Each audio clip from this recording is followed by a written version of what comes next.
Coaxial versus Bycox cable. Let's start with the coaxial. The sheathing material used over it is temperature resistant, spatter resistant, oil resistant, UV resistant. It also keeps it from abrading prematurely on the floor while also maintaining an acceptable level of flexibility for you to operate your welding gun. So the stranding for a coaxial cable is going to use electrolytic copper strands. They're going to be stranded once or twice.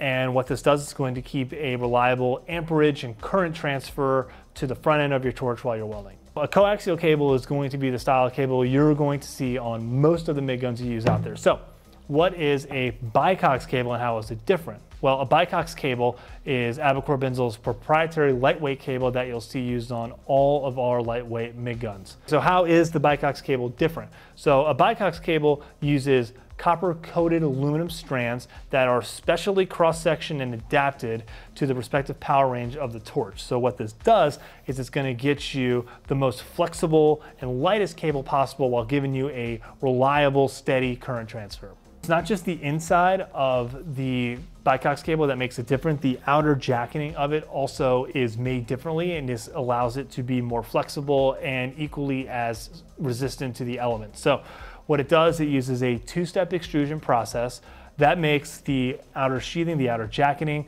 especially resistant to oil, UV, chemicals, spatter, abrasion on the floor. And then there's an additional irradiation technique applied to this outer jacketing, which gives it particular flexibility even when you're operating it at low temperatures, which is a departure from using a classic rubber or TPE material on a coaxial style cable.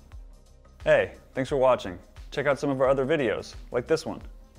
Don't forget to share your thoughts on this video in the comments below, and subscribe if you want to be the first to see the latest from Abicor Binzel.